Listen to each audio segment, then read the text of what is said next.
नमस्कार, मैं हूं आपके साथ पलक शर्मा। आइए नजर डालते हैं फटाफट खबरों की ओर। पांचवें चरण के मतदान से पहले कांग्रेस सांसद अधीर रंजन चौधरी ने देश में कांग्रेस और इंडी गठबंधन की सरकार बनने का दावा किया। उन्होंने बताया कि उनकी मांग राहुल गांधी को प्रधानमंत्री बनाना है। इसके साथ कांग्रेस नेता ने पश्चिम बंगाल की मुख्यमंत्री ममता बनर्जी पर भी जमकर निशाना साधा। अधीर रंजन ने ममता बनर्जी पर गठबंधन से भागने का आरोप लगाया। राष्ट्रीय महिला आयोग ने दिल्ली के मुख्यमंत्री अरविंद केजरीवाल के पूर्व निजी सचिव विभव कुमार को शुक्रवार को पेश होने के लिए कहा। महिला आयोग ने मालीवाल की उस मीडिया पोस्ट का स्वतः संज्ञान लिया जिसमें उन्होंने दावा किया है कि वह विभव के मुख्यमंत्री के आवास पर उनके साथ बदसलूकी की। प्रधानमंत्री नरेंद्र मोदी ने गुरुवार को आजमगढ़ में आयोजित जनसभा को संबोधित किया। इस दौरान उन्होंने सपा कांग्रेस के साथ इंडी गठबंधन पर जमकर निशाना साधा। साथ ही सरकार की विभिन्न योजनाओं को लेकर जनता को विशेष जानकारी भी दी। बीच बीच में प्रधानमंत्री मोदी जनसभा में मौजूद लोगों को हंसाते भी रहे। पूर्व केंद्रीय मंत्री व सुल्तानपुर से भाजपा की उम्मीदवार मेनका गांधी ने कहा कि चुनाव में विपक्ष की चुनौती तो है, पर जनता भाजपा के काम पर वोट करेगी। उन्होंने कहा कि जनता जो भी निर्णय लेगी वो सही होगा। उन्होंने कहा कि क्षेत्र में राम मंदिर कोई मुद्दा नहीं है, ये जनता के दिलों में है।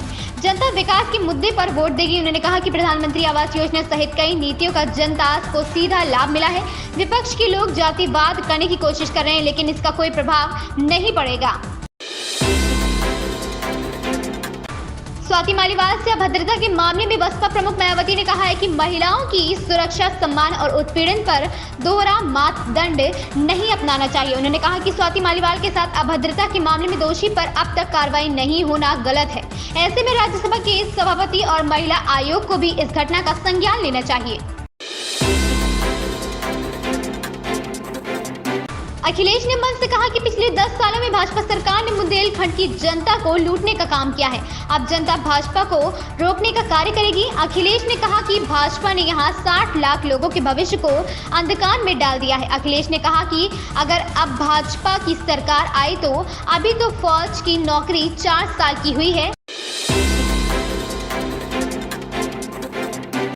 जम्मू कश्मीर नेशनल कॉन्फ्रेंस के उपाध्यक्ष अमर अब्दुल्ला ने कहा कि आप लोगों को ये अजीब नहीं लगता है कि जहां उनका भाजपा कोई उम्मीदवार नहीं है, जहां के चुनाव नहीं लड़ रहे हैं, वहां वे अमित शाह चुनावी अभियान छोड़कर 2 दिन के लिए आ रहे हैं। शायद ये इस बात का नतीजा है कि वे जान गए हैं कि श्रीनगर की सीट आगा रहुल्ला जीत गए हैं। नेशनल कॉन्फ्रेंस के नेता अमर अब्दुल्ला ने कहा है कि केंद्र को जमात-ए-इस्लामी पर से प्रतिबंध हटा देना चाहिए ताकि संगठन जम्मू कश्मीर के विधानसभा चुनाव में हिस्सा ले सके।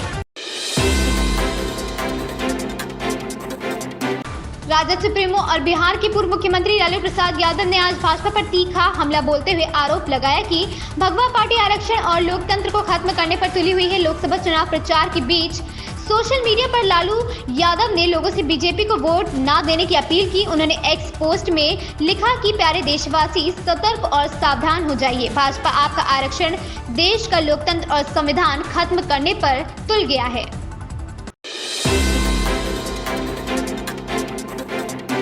भीषण गर्मी के साथ लू के थपेड़ों ने लोगों का बुरा हाल कर दिया है। आग उगल रहे सूरज और लू के थपेड़ों के कारण बदन झुलस रहा है। बुधवार को जिले का अधिकतम तापमान 41 डिग्री सेल्सियस और न्यूनतम तापमान 26 डिग्री सेल्सियस रहा। दोपहर में सड़कों पर सन्नाटा पड़सा रहा। नगर के बाजारों में भी लोगों को सुबह से और शाम को खरीदारी के लिए पहुंच रहे हैं। मई का आधा महीना बीत चुका है। अब गर्मी लोगों को परेशान करने लगी है। मौसम विभाग ने तापमान लगातार ऊपर की ओर चढ़ने की संभावना भी जताई है। मंगलवार को 77वें कांस फिल्म फेस्टिवल की शुरुआत हुई। ऐश्वर्या राय बच्चन अपनी बेटी आराध्या के साथ कांस के लिए रवाना हुई।